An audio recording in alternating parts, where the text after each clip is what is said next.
ఇవాళ నా గురించి చెడుగా మాట్లాడుతున్నటువంటి ఒక మంత్రి గారు,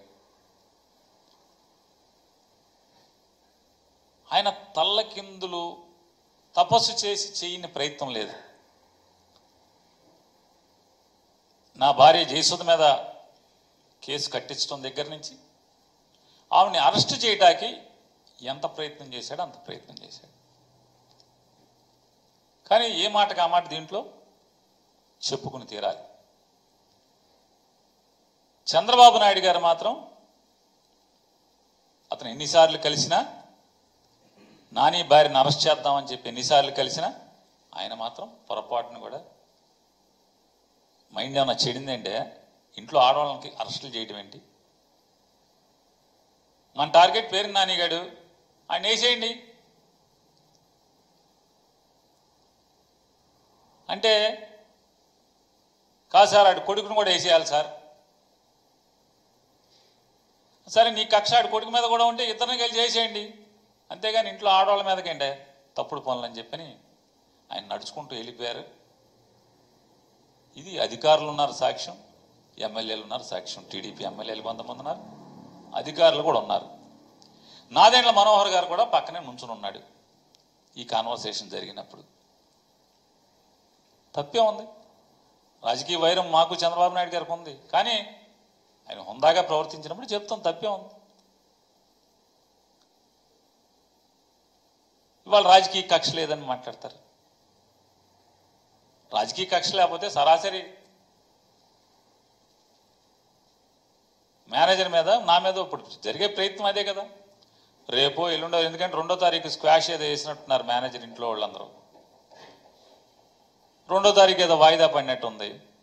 2వ తారీఖు లోపు ఎక్కడన్నా గాలించి ఆ మేనేజర్ని తీసుకొచ్చి అతనితో బలవంతంగా 4 పీకో 10 పీకో తెలకాయితల మీద సంతకాలు పెట్టించి నా పేరు రాసుకుని నన్ను అరెస్ట్ చేయడమే కదా ఇక మిగిలి ఉన్నది.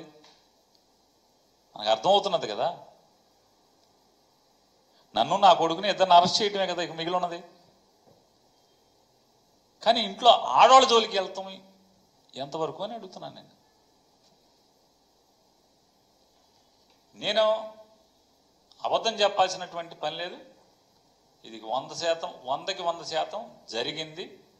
కావాలంటే అది బాగోదు కాబట్టి ఏ తారీఖు ఎన్ని గంటలకి ఎక్కడ కూడా నేను చెప్పగలను. ఈ కాన్వర్సేషన్ జరిగింది. చంద్రబాబు నాయుడు గారు ఆడవాళ్ళని అరెస్ట్ చేయడం అంటే ఇంట్లో ఆడవాళ్ళని అరెస్ట్ చేస్తారండి, బుద్ధి లేదా అని తిట్టినా కూడా బెయిల్ రాకుండా విపరీతమైన డిలే ప్రయత్నం చేస్తూనే వచ్చారు.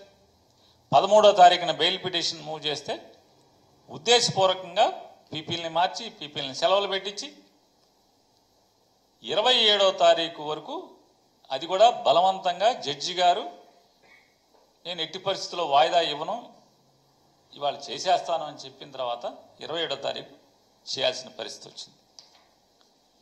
అలాగే 10వ తారీఖున ఎఫ్ఐఆర్ అయితే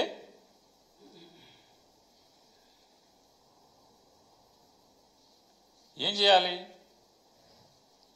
వెంటనే పోలీస్ ఇన్వెస్టిగేషన్ చేయాలి కదా. ఏ ఇన్వెస్టిగేషన్ చేయలేదు.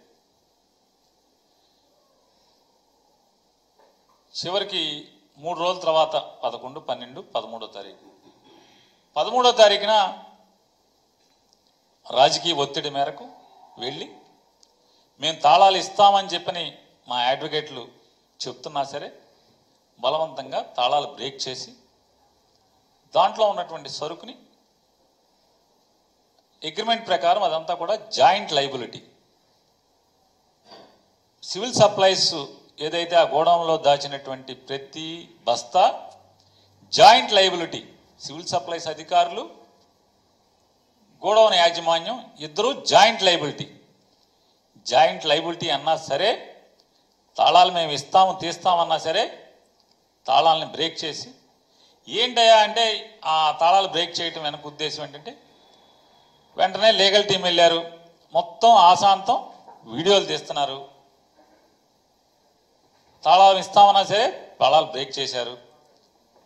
వెంటనే ఆ ప్లేడర్లని తరిమి కొట్టదాకి శత విధాలా ప్రయత్నం చేశారు. పాపం స్వామి భక్తి పారాయణుడైనటువంటి